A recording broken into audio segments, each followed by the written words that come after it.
And welcome, guys. Thank you for being here. And it's my pleasure to have you here today for this conversation. And I would like to start by asking each one of you, um, who are you? Who wants to start? There's no previous established order, so please feel free. Okay, I'll start. My name is Marie Drysdale, and I'm American, born in Detroit, Michigan. And I was raised in Sao Paulo, Brazil. Love both countries a lot. And my family is very multicultural. My dad is from Colombia, my mom's Polish. So we were really raised with a multicultural environment in Sao Paulo, Brazil. And I moved here to Portugal 10 years ago, together with my husband, my partner, Roddy. And we are now working in eXp in Portugal. We live in Cascais, beautiful city, and we're really happy here. We've been here for 10 years. Okay, thank you. Roddy. Okay. Thank you. Yeah. So we met in Brazil. I was born in Argentina. My father's side was Scottish. Mother was French. We grew up speaking English at home in the 7 countries that I lived in. I worked in 4 of them and came here in Portugal 30 years ago and fell in love with it. And then I came back. We came back with the family 10 years ago after our corporate life, and Marie was a teacher. And now we're working with real estate, helping others come from all over the world to this wonderful country. Because we went through it, we have the pleasure to have been through it, the privilege, and we want to keep helping people do the same and start a new life over here. And that's why both of us are doing this together to help out people coming over. Okay, thank you. Thank you, Roddy. Who's next? Hollin, ladies first. Yes, hi. I'm hoping that the background noise isn't so bad. Sorry, I'm coming to you from a cafe here in Estoril, which is right next to Cascais. So my family moved here also 10 years ago. May 10th will be exactly 10 years, actually. I am originally from California, but we moved over here from the Seattle area, Seattle, Washington, where I was practicing real estate, and found that things were done quite a bit differently here. And I thought, well, there was a room for me to come in and try to act as a bridge for my clients. Most of my buyers are from the States, Canada, other areas. My sellers obviously are mostly Portuguese. And so I try to act as a bridge between what my clients in the US are used to, the service that they're used to, maybe the quickness of things, and what the way of life here, things even in business, it's a lot slower. So I try to kind of bring the two together and manage expectations and get things done in a timely manner, and try not to come across as a pushy American. But my family, my daughter was 11 when we moved over here. We had 3 dogs with us and my husband, and we thought, oh, we'll try it for a year, and we never left. So very happy here. Okay. And Rodney, you're the baby of the group. Nice. Yes, I'm Rodney Smith, and I moved here to Portugal in 2021. So I was kind of in the bridge, like from the transition from COVID to post-COVID, and I lived 2 years outside of Lisbon. Actually moved here to play soccer, or I've lived here long enough to call it football now. Yes, football, please. Thank you. Yes, and this is how I stepped into my Portuguese life, and now it's been almost 5.5 years.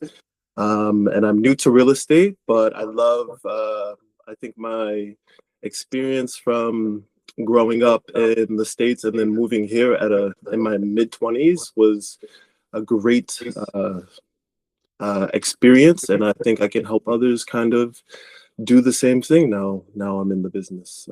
Yeah. Well, from what state did you come from? Washington, D.C. Sorry. Washington, D.C. Yeah. And then I lived in Guimarães when I first moved here. And then I moved to Beja in Évora. And I had some time in Lagos in the south as well. And then I moved to Lisbon, and Lisbon just kind of stole my heart. The diversity, you never know what other opportunities you might have here. Meeting my team members that are also from the Maryland area, and I just loved it. So yeah. Okay, thank you. Well, last but not least, Josh. Yeah, thank you. I have been in Lisbon now for 3 years, and it has been a very exciting change. I actually took sabbatical for almost 2 years with the desire to figure out where I wanted to be to live abroad, and I traveled to 33 countries in 2 bags for 2 years. And when I came to Lisbon and Portugal, it just really felt like an amazing fit. And now time is flying by so quickly, but it's been wonderful to be here and to really find my tribe. eXp allows that. As Rodney mentioned, he's a team member of my new team, Living Lisbon Collective. A little plug there. If you're a real estate agent and looking to join a team, we'd love to have you and talk about that experience. But Rodney is from Maryland as well, and it's just so funny how the expat life brings people together from all over the world that and also from the same neighborhoods that you were living in. So it's a very interesting experience. Okay, let me ask you this, Josh, and obviously the question is for everyone, because again, I'm Portuguese. I always lived in Lisbon and worked in Lisbon, so Lisbon is special for me. But what made you fell in love with Lisbon? Well, when I was traveling, I came back and forth to Lisbon 3 times in a matter of 1 month. And it was that third time that I came back to Lisbon that I felt like, okay, I have a grasp of the city. Like, it felt very comfortable, even though Lisbon is, it doesn't make sense. There's hills and rolling hills, and there's one-way streets and different things like that. But it felt very easy to navigate. And coming from a real estate world in San Diego, where I was before I did sabbatical, seeing the amount of cranes in the skies, I realized that there was a lot of development that was happening. Of course, the immigration for an American or for someone that's an ex or looking to have the expat life, Portugal is still one of the easiest, let's say.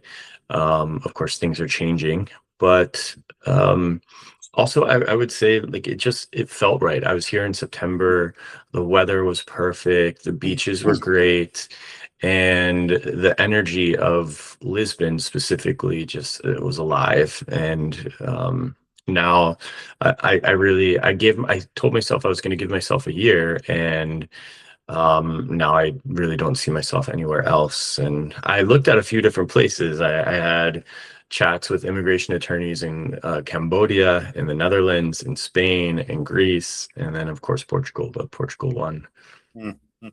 Interesting. Well, Rodney and you are living in Lisbon, Hollin, but you're living literally in the countryside. Small place, large by the beach. Yes, Yes. yes. So What I made live you- I live about 25 minutes north of Cascais, just up along the coast. And for us, it's perfect. It's a bit of a microclimate. A lot of my friends, our friends here are in Cascais or Lisbon, and they're like, oh, it's so cold there. But it's really not. It's all relative, of course. What we love about it is it's so green. So you have the pines that grow right up to the sand dunes, and then you have, sorry for the noise, and then you have the cliffs above the sea, and it's just absolutely incredible. It's very tranquil, and yet you can get to Lisbon in 35 minutes. And so for us, it's perfect. Also, you have to remember, I was coming from the Seattle area, the Emerald City, as they say. So I didn't want to go directly into a very dry. The sun. Well, I do like sun. No, but that's the misnomer. People think, oh, it's so cold in Sintra. Well, it depends on where you are. Sintra, like a lot of other areas, covers quite a lot of the territory. So, if you're up in the touristic part where the Peña Palace is and so forth, which we can see from our yard, I love it. But then it's foggy more often. But down where we are, we're down by Praia de Massage and Azenas do Mar. And it's absolutely perfect for us. Again, it's about finding the spot that's right for you. For Yeah. us, the Algarve was just too hot and dry. I tell people if you're familiar with California, if you line up California and Portugal, you see there's very similar way of looking at it, where you have Southern California is very much like the Algarve. You go up through the Alentejo, which is very much like the central coast of California, where the rolling hills and the cows and the oak trees and so forth. And then the further north you get, once you're up in Porto, you've got a lot more rain. So you really have to, keep in mind that even though Portugal is a small country, it's very diverse. And that's part of what makes it so wonderful. Yeah, so we're very happy in Sintra, and I've been spending a lot more time in Ericeira, which is a great beach town, and that's another 30 minutes Surf north town. of us. And Surf Town and Surf Village. And as yeah, well. Surf Town. It's famous for surfing, Yeah. and I've had a lot of clients looking there because it's one of those places you're still within 30 minutes of Lisbon, but it's such a cool local vibe. So you've got a nice mix of expats and Portuguese. Yeah. So I don't know. Might be moving there myself. I don't know. Okay, so on the other hand, Anne Marie and Roddy, you moved to the vibrant Cascais. Yeah. Again, completely. And the thing is, for people that are watching us and they're not familiar with the size of Portugal, just curious fact, I had a client in my previous company that said, "Hey, JM," they were from California, and they were like, "Oh, we looked for Portugal in our Google Maps, so give us some locations, some properties between Sintra, where Hollin is, and near Porto." Because for them, there was just one big coast, all alike from Lisbon to Porto. And it's not, it's multiple Portugals in between Sintra and Aveiro in this situation. And we are talking about Lisbon, like Colin was saying, 35 minutes away, you're in Sintra, and you're like half an hour away as well from Lisbon, and Marie and Roddy, but you move to a completely different vibe. Yeah. Well, love it here. Oh my gosh. So just a quick, our story is great because Roddy used to live here back in the early 90s. And so we're living in Sao Paulo for many years. And he said, one day we'll move to Portugal, but that was one day. And then, okay, after 30 some years, well, more than that, actually, living in Sao Paulo, great city. We had a great life in Sao Paulo and we love it there. But we just felt like we needed a new lifestyle, a more relaxed pace of life, safer, of course. And we wanted to change. And we came to visit Cascais for a high school chapel school reunion. We were at the Bay in the Hotel Bahia. And we had been there for a couple of days. And I just said to Roddy, looking out the window to the Bay, I just said, oh my God, this would not be a bad place to live. Guess what? In 11 months, we made it happen. We moved to Cascais. And I remember just, oh my God, the first month, it's 2 months, just feeling like so in love with the city. And, you know, it used to be a fisherman's village years ago. Now it's grown and we've seen Cascais grow so much in 10 years. But every day I drive here and the proximity to the beach, to the mountains, to Sintra and to Lisbon.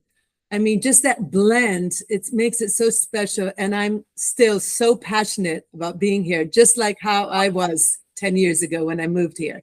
Mm-hmm. And just the community, the vibrant Cascais life and the relaxed pace of life and easy access for getaway weekends, road trips. And yeah, we love it here. Very, very, very grateful that we had the opportunity to move to Cascais and we meet wonderful people and start a whole new career for me because I was an educator for 30 some years.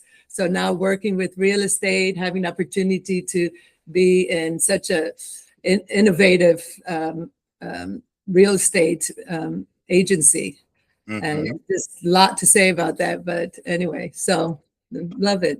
Okay, so from my side to add or another perspective about Portugal, like JM said, it's not a gigantic country. You can go from north to south in 7 hours.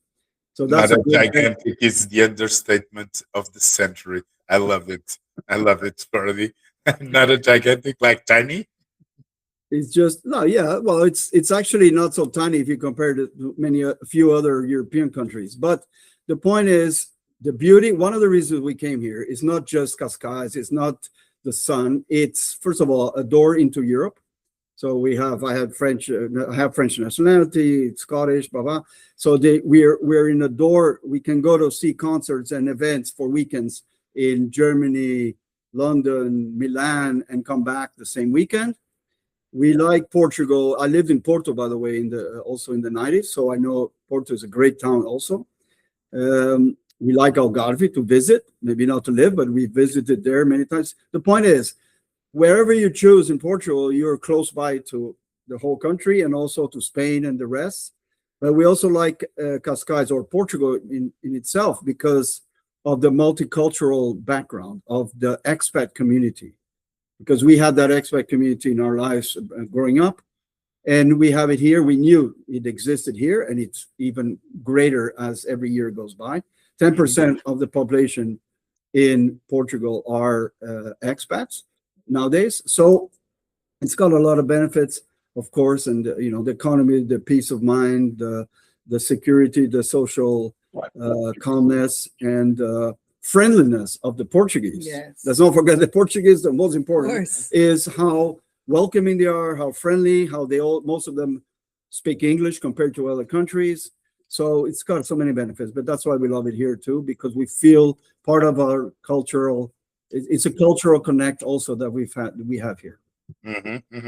So if you had to summarize, it's like the sun, the beaches, the food, the security. The diversity, the people, relaxed pace of life, relaxed pace of life. Yes, sometimes too relaxed, but this is Jesus talking, and don't care about it. Guys, not everything is easy when you move to another country. What were the main issues you found when you moved here? Any one of us? I'll start. So the main issue for us was trying to find a place. We started renting, which a lot of people do when they're in our shoes and they don't really know a place very well, and they want to kind of make sure that they're going to land in the right spot. And it was very difficult to get phone calls, to have phone calls returned. You would send an email out, I'm interested in this property, and sometimes you'd hear back in 2 weeks, sometimes, never. Like, where are these emails going? They're floating around out in the ether somewhere. And things have gotten better. The other thing, like, there's little things. If you've been here for 10 years, you'll know. When we first moved here, for example, there were small things like you couldn't get peanut butter, which I know sounds silly, but I love peanut butter. So that was very difficult. Now it's everywhere, Also, we were living in a little village of Azoia between Cascais and Sintra, and we didn't have fiber for our internet. And now it's still the sweet little village, but you have fiber. So there are things that have, I don't know if you could call peanut butter progress, but I do. But in general, it was more difficult, the real estate side of things. And over the years, when we first moved here, we never heard another American, like even in Cascais, where there's a lot of Americans now. And so I like to think that we were kind of trailblazers. But I do want to let people know, because on these Facebook groups and stuff, that a lot of people, if they're considering moving here, they're going to be a member of one of these groups. You'll see horror stories of things, gone wrong, but in general, it's about finding the right team to help you And there are people every step of the way. So if you're someone, I know, moving abroad, especially if it's your first time moving abroad, we were huge travelers, big travelers, but we'd never lived abroad. And it's a big step. You're going to have people at home that are saying, what are you doing? And these kinds of things. But just know, I think that it's come a long way in the 10 years, and maybe Roddy and Anne Marie would agree, that the landing now, I think, is a lot softer than just 10 years ago, and that there are just so many people to help. And if you reach out to any one of us, I used to work with Anne Marie and Roddy at another company. And Josh and I met years ago before we were both working together here at eXp. And there's just so many wonderful people in the various areas, so if you are interested in another area, and one of us aren't, in that particular spot, say it's Porto, say it's the Algarve, give us a call and we can connect you, because we have the connections over all these years now throughout Portugal, and you're not going to be alone. So it's just to put out, not to worry. Okay. I'll add to that. I think what is interesting now about my profession, of where I'm still licensed in California, and in California you're a realtor, but that's really, I'm not. What am I trying to say here? Now, as a relocation specialist and someone that's helping people through visas, and they might not even be in Portugal. There's been plenty of clients that have never even visited Portugal. It's a big decision. But as Hollin was saying, I think one of the most important things is that you need to find your tribe, because the expat life can definitely be, especially there's a lot of digital nomads that are moving to Portugal. There's a lot of people that are just like me that are taking some sabbatical and like, I want a change of life. I want to do something a little bit differently, and they're moving single. Or even if you are coming with a family, you will drive each other crazy if it's just you and that family. And so you need to find what I call your tribe. And it's very important when you land that you start putting yourself out there. The beautiful thing about being in a much more social culture, and being in Europe, which is a very social government and those kind of things, is that there is lots of opportunities. And for myself, I joined that's where I met Hollin, was a networking group that was not a networking group. It was a lot of fun. But if you don't kind of put yourself out there when you first move, and start creating that social circle, that can be a big detriment for a lot of people. And that's why a lot of people might not stay, or might not they don't feel supported, right? You want to be able to pick up the phone if you break your wrist and say, hey, I'm in the hospital. You need that kind of support, which is very important. Yeah. Yes, I want to add a bit too. Even for me, when I moved to Lisbon, or I should say when I moved to Lagos at first, I started working in the nightlife, in bars and restaurants. And this is kind of where I got to I was put out of my comfort zone, and I had to meet people, once you move here single. And even for me, my family, I'm the first one in my family to graduate college. So this is kind of like a new chapter in my life of moving here, and doing things that my family might still say is kind of crazy. But even for me now, I feel like I can take on the world, and I didn't experience this level of confidence I have within myself if I didn't move here. And if I didn't go through the whole process of immigration and trying to find a job, and even working in customer service, learning the language this way, I think this is the most beautiful part about being comfortable in uncomfortable positions. You really get to learn a lot about yourself. And when you look in the mirror at the end of the day, you can really I'm really proud of myself, So I think once you, like Josh said, you find your tribe as well, and you surround yourself with people with the same mentality, I think the world is your oyster, and you never know what other opportunities might come from this. Now I'm selling real estate, it's crazy. So Rodney, you raised this point there that I think it's in the mind of pretty much everyone. And Anne-Marie and Roddy, they're not the best person to talk about it because they speak fluent Portuguese as they lived in São Paulo with the cute Brazilian accents. But how is there a language barrier, guys? No, I don't think so. I think even for me, I think people are always going to be open to communicating, even if I have a lot of friends that are French. And even for me, a lot of people moved here not learning English, English. And I'm not speaking about Portuguese, and they took time to develop just by being around people that they're not always used to, and being outside of your comfort zone. So I think there was always ways to find or ways to communicate, even if it's not a language specifically, so. Mm-hmm. Yeah, I mean, I agree with that.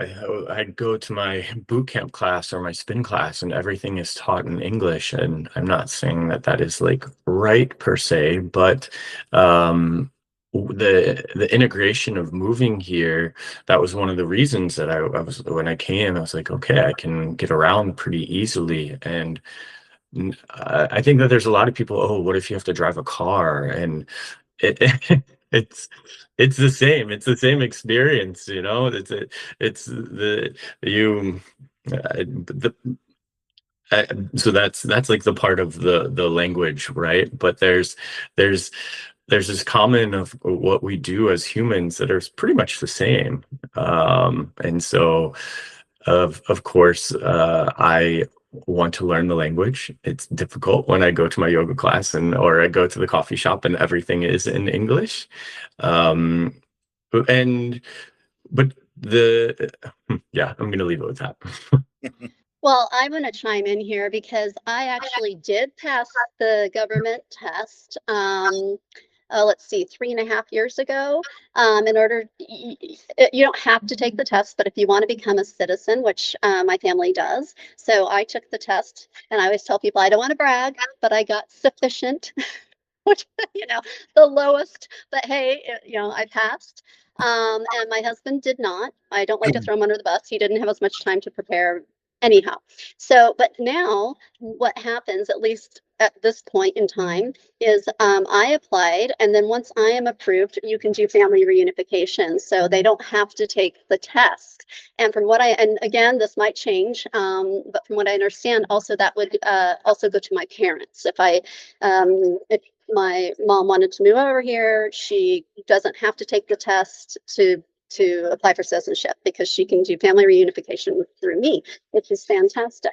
But to speak to the not speaking the language very well, there are times when it's difficult if you're in a smaller place. So in our little village in Kildarish, there are people that don't speak English. It's because back in the day, they used to, now all kids in Portugal, they are required to take English in elementary school. But back in the day, the older generation took French. So, And not and from luckily, the first grade. And not from the first grade, but from the 5th grade. French right. from the 5th, English from the 7th. Right. And when I first moved here, that did help me a little bit because at least I had a romance language. My husband took Japanese, so he was completely lost. But what I was going to say is I have an example from this morning. I was supposed to drop my car off to be fixed, and I had to stop at the pharmacy, and it was taking a long time, and I needed to explain to call the car people and tell them I was going to be late and da-da-da-da. And the pharmacist was so sweet. He just said, oh, and he got on the phone, explained the situation to them. So, I guess my point is, even if you are in a place where there aren't people speaking a lot of English, they are so kind here. And if you see people online saying, oh, there's a backlash against, visitors, not just Americans, but other foreigners, really, I believe that you get what you put out. And if you are showing genuinely that you're trying and you're a kind person, that's going to come back to you. I have, knock on wood, never had any negative.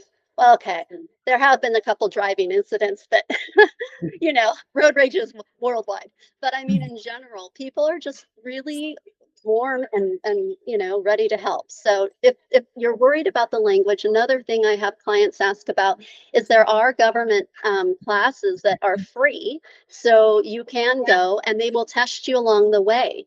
And this is how my mother-in-law did it. She moved to Portugal years ago, and she was able to just go through, but you have to, it's difficult if you're someone like me and you travel or you're busy and you can't commit. So if you're going to do that route, you do have to commit to being at the classes every week. But anyhow, that's just something to throw out there about the language. Yeah, that was not a problem for you and Marie and Rodney at all. Marie, tell about your challenges in Portugal. Yes. So of course, 10 years ago, it was unless you're using Omnibus here. Oh, yeah, 10 years ago, it was very different here, of course. And the challenges of moving to a new country is, yes, and in Portugal, it was dealing with the bureaucracy. And we learned the hard way. We had a great real estate agent, but that was just helping us with the house, and that was it. We had to start from scratch with everything else, learn about the healthcare system, about the education system, and how to so many little details of the day to day, but we figured it out, and and it was more pros than cons. So we just had to adapt to the culture, and it is what it is, and we just have to learn how to deal with it. But now, when I see Portugal and Cascais evolving so much, we as real estate agents here, we make a difference because our role, our job is to pave the way for the buyers from abroad to really understand the process. So really understand how things work and make it efficient and safe for them because they're buying from abroad. So they don't want just property experts. They want people to help them with the whole journey. And that's what we do, the before, during, and after. And, it comes from us as a couple, Team Drysdale. We like to help people. We always did. And we really want to make a difference to make their transition as smooth as possible. Yeah. So- Yeah. And again, then this is my final question. But you mentioned a bridge, being a bridge between buyers and properties here. And I think the most important is not, as you were saying, Anne-Marie, it's not just the property. It's everything connected to moving to another country. So as Josh was saying, you're more like a relocation specialist than a real estate agent. What about the cultural gaps? Because this is something that I see often is American buyers coming to Portugal, not doing the prior work of looking all the details connected or related to the house, and then having a hard time because the cultural bridge or the cultural gap, is big, right? Well, I mean, I'll speak to that. I think that it does not well, you call it a cultural gap, but I would say that it's more of a legislative gap, right? Coming from the United States, in California specifically, a highly regulated industry, which I think real estate should be, right? It's one of the biggest decisions that people are making, and that's the beautiful thing about eXp is we are really big about having an MLS and connecting people. And as an agent, I will say that has probably, and working in the business in Portugal, that has been one of the hardest challenges for me because the work ethic is very different, and I put my clients first, like I know everyone else on this call does, because we're not talking about selling a candy bar. And even if you are selling a candy bar, you should be selling a candy bar in like a good way, in a moral way, where I think there's a lot of people that get taken advantage of, unfortunately. And as you were saying, JM, many times people might not do the research, or they might not have the know-how, but that's where we come into play. And it's also very important, where I was talking about my tribe is also my work tribe, right? John David, who just joined us, is a part of my team. Ron, yeah, actually, I mean, everyone on this call is a part of my tribe, and we all are supporting each other. But I also have an amazing real estate attorney, which I will always say to my clients, you get what you pay for when it comes to that. Have a great loan officer who I know who will be shopping around, looking at loans, not just going to a bank that you might have a lot of problems and things like that. And they're one point of contact. Having a great inspector, which is not something that is done normally here in Portugal. So that's where we have an opportunity as a cohort of really changing things and creating a better environment for buyers and sellers, and also in the long run, I think, for agents, because if we can have a more transparent marketplace and a place where people really want to collaborate and get business done, we're all going to be successful. Yeah, I agree. So I was just going to say that related to your question about the different cultures. I mean, we've touched a little bit on that, but I think that for us, the biggest, and this wouldn't necessarily be the case because the US is diverse, you know, it's huge. So it depends on where you're coming, but like Josh, you know, coming from California and then Seattle, much busier atmosphere. But if you're coming from Hawaii, for example, you might be more used to I kind of tell people that living in Portugal kind of feels like you're on island time, you know, as they say. Things are more laid back, and obviously, like we mentioned earlier, business, that's one thing, but just lifestyle itself, it's just so nice. Immediately we felt a difference in our blood pressure, stress, you know, everything just kind of went down, and you just learn, you acclimate, and it's daily. That's what's so crazy here, is it's not like, oh, I'm on vacation, you know, and I have friends come visit, you know, from California and whatnot, and they're just like, how do you live like this every day? And I'm like, easy, come on over, you know, join us.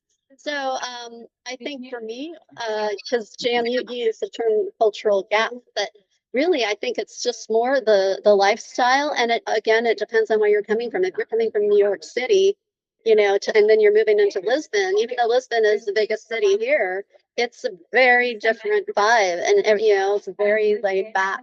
So I guess that was just the main thing that I wanted to say about that. Okay. Anyone else, guys? Maybe John David wants to chime in. Yeah, I was going to jump into John David, but I was just kind of ending this part of the conversation, and then I would move to John David. Well, if there's no one else, you know, I mean, the references to the cultural gap, I was just apologize for being late. I was on a agent attraction meeting, literally talking about the cultural gap. She's French, and how I see it closing, and how I see the cultural gap getting narrower, but also not a zero-sum game, not to the point where Lisbon will ever be New York, and New York will clearly never be Lisbon. But it's a matter of, you know, I think the next generation, especially of expatriates that are coming from all over the world, are going to enjoy both, right? It won't be, do I choose Lisbon or do I stay in New York? It will be, I'll go to New York when I need to go to New York. I'll go to Lisbon when I want to go to Lisbon. The cultural gap will be close enough where you'll be able to just shift. It won't be massive, right? It won't be like you come here and everything comes to a screeching halt, and suddenly you can't compete and you can't think because your brain is moving too fast, and you're just like, look, it's not comfortable, and leave. Versus the same thing going back to New York won't be so dramatic. So just talking about the people who I think are going to be interested in coming to Lisbon are going to be slightly different than the people that have come to Lisbon, for all those reasons. As Lisbon matures as a multicultural city and as a European capital, I think the people that came here in 2015 are different than the people that were coming in 2022 post COVID. And I think as the next 3 years of construction starts to finish, the people that are willing to come are going to be different still, right? Personally, I probably would have bounced off Lisbon in 2015. I would have come here and been like, it's too quiet, it's too provincial, too slow. Like, there's nothing for me to do. And I would have been like, the weather's nice, but so is the weather in LA. Whereas coming here in 2022, I saw some of those things, but I also saw the growth, and it was enough. Whereas there are people at different levels than I am. I think they're coming now from some of the conversations I've had, and they're like, it's too provincial, it's too quiet, it's eh, not quite. But for those of us that are in this world, we can see that's rapidly changing. And by 2030, I think the people that are interested in coming to Lisbon are going to be, like I said, quite different than the people that are here, and their wealth levels are going to be different. Mhm. And that's going to start to change the city. Their demands for quality, their demands for service are going to be higher for sure. Their expectations are going to increase, and the difference is they're going to be able to afford it. So that that's kind of coming at the tail end of that, just to kind of bounce off of what you guys were talking about. I'm sure most of it's been covered, especially by Josh. We see the world very similarly in the way we approach real estate, and the integrity that we try and bring to the things that we're doing, and the client first mentality. I think is all very important in this industry, but also for the city. Interesting. Well, you know that I was remembering that the first wave of Brazilians that came to Portugal they were completely different than this second last wave. Let's call it that way. And that second wave changed a lot the way we grew. I'm talking about the way we Portuguese grew by having a different culture, although the same language here in Portugal, but with a different vibe. Like more people from São Paulo, from the big cities, that changed us in a way as well. Okay, JD, you came a little bit late, no problem. But tell us just who you are and how long you're here, and what was your previous experience. My name is John David. I came to Lisbon in 23. I basically read the rules. I found them to be a little bit advantaged towards myself, and not quite. I didn't think they were going to last. Let's put it that way. Turns out I was right. And so I signed up really quickly. I started my visa application in February of 23. I was a resident and moved here by June 1st. Had no idea what to expect. I had never been to Portugal before. I had traveled a lot, but never to this place. I had the luxury of being able to not having to fully commit. I could have just bounced off and gone back home. And my home is Los Angeles.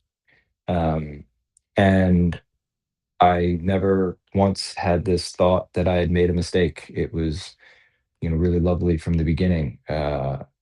Challenging in different ways, but all challenges that were, mitigatable. And within a year, I saw the growth potential of this city, and quickly bought a house, renovated it over the last 2 years, in like the Graça Moradia area, which I still argue has got so much room to grow. And that's the exciting part. If you enjoy being part of developing a city, of growing something, of being on the ground floor, we're still on the ground floor of a culture that's going to look dramatically different in 5 to 7 years, you, as being a member of the society, have a say in the direction that it goes and the things that happen to it. So that part's really interesting. It's a specific type of person that likes to do that, because not everything is catered to you, but you get to decide how it's going to be catered, which I found to be, really exciting. And my foray into this world, I was a real estate investor, but for most of my life, at one point I was a real estate agent in California, which kind of kickstarted my, well, it didn't really kickstart, but it exasperated my real estate investing interest, and in a very good way. And so I learned a lot about real estate and the history of it, the ethics of it, and the priorities of how to Mhm. Push a client first. And coming here, Josh and I have been friends for about 2 years, and he just explained the positive aspects of this unique company, as it is now. Most likely its model, being effective, will be replicated from other companies, but I think eXp is one of the first to really try and create this model that is tech forward, tech dominant, reduces costs, focuses on the people aspect, which is, I think, the true value of being so tech forward. Mhm. We can really focus on, the things that matter versus the things that can be, standardized or easily replicated with technology. And I think that those parts are really interesting. And so that's my adventure here. It's been great so far. Learning a lot, and being able to be very specific about the boundaries that we have as professionals, since this market has no professional uh, requirements to enter it. So everybody can enter it. And Mhm. so, navigating that with our own boundaries becomes really, really important. Mhm. And I think, is to the other perspective, it's going to standardize, it's going to create the culture that exists here. And that's really interesting in both this business, the city, and and the friends that we keep. The city is something that we can completely build your own, own world, and that's really rare. And I never thought that would be possible in a modern city, much less a European capital city. Interesting perspective. Well, thank you. Good, guys. We are about to finish this 1 hour recording. Time flies, always when we're having fun. In a word, recommendation for expats wanting to move, to live, to invest, to work in Portugal. I would say to be open-minded, be ready to embrace the culture, the country, get to know the locals, the language and all that, and be ready to learn with how things work in Portugal. So I think being open-minded is a good word. Mm-hmm. I would add, which is not a word, it's a little phrase, but it's what Portugal represents is health and mental health and physical health. And I say that because a client of mine said that they're moving here because of the way the people think, the way the relaxed pace of life, but also the mindset of the people, and the non-political, discussions about things. So it's a very good, healthy mindset wise, for families, and also physically. because of the nature, because of the outdoor activities, because of the lack of consuming drugs to take care of their health, because not necessary here, and also because of the free healthcare. So health is, I think, a key word that represents living and being in Portugal. That's it. Thank you. Okay. As I reflect on like when I decided to take this journey, which was a journey of traveling out of 2 bags for 2 years, and now it's been 3 years here in Portugal. It was just I always wanted to live abroad, and there was a point of where I said, I just have to do it. And you set the things in motion, and it's funny how energy works that way. And next thing you know, in 4 months, my apartment was completely empty, and I was on a one-way ticket to Singapore, and now I've been here in Portugal for 3 years. So if you have the desire, it will certainly change your life, but it will also open you up to many different experiences. Okay. Yeah, I would add that don't limit yourself to what the possibilities of what your life could look like. Tomorrow. I came here to play football, and now I'm sitting with experts that know a lot more about this topic than me. And I want to be, and I'm just happy to be in this room. And I think that if you can work hard for your dreams, they can turn into reality as well. So I think that's what Portugal has taught me the most, and I think once you even come visit, I think you would understand that the world doesn't have to be what your perspective of it is. It can be something better. So that's it. Okay. Yeah, and I think something that I hear, a lot from like one of my clients, my recent clients, was coming here from San Diego actually, on her own, and it was, it's a big thing, especially as a single woman. And I guess she finally she said, I'm just so glad that I've done it. She's now been here 3 months, and I guess one of the things I try to tell myself anyway is, what would I do now if I was not afraid?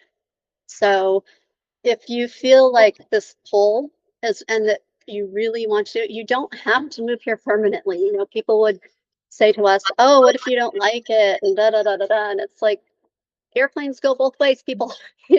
Like you're not going to be stuck. So, and again, like I said earlier, I feel like the people that are coming today, and let's be clear, we're not just working with people from the States. I mean, when we say expats, there's expats from all over the world. And that's one of the things I love about it here is you just feel so international, and you have friends from, South Africa and France, and it's just such a lovely thing. But remember that there are a lot of people here to help you. I would vouch for any one of these. I mean, this team is amazing. And if you are an agent watching this in the States and you want to know more about working with us, at eXp here, yeah, please reach out.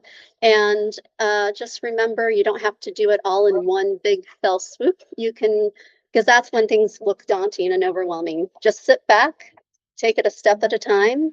And in the end, worst case scenario, you don't like it, you go back. But I think most people nowadays are finding that there's support, as Josh was saying, that you can find your tribe. There are so many activities going on, and it's hard not to be happy when the sun is shining, right? So anyway, we're all here for you. Just if you want to reach out, Thank you, JM, for doing this. Okay, good. JD. Yeah, I mean, you asked for a word, I'll say a word. It's an adventure, right? If you're in a place in your life where you're like, hey, I think I'd like to do something else before, I shuffle off this mortal coil. It's a good adventure, and it's one that is safe. It's sunny. It's by the beach. It's not a bad adventure. You're also 4 hours from Paris. So, it's a great We'll always have life Paris, right? adventure, and we'll always have Paris. Sooner or later, the Parisians are going to say, we're only a couple hours from Lisbon. Yeah, That's coming too. and we'll always well, the movie they leave from Lisboa, They Yeah, go the from Casablanca Casablanca. to That's right. Lisboa. That is Okay. correct. Guys, well, thank you very much. Thank you very much for your time. For me, it's always a pleasure because we're together. We're in this together every week.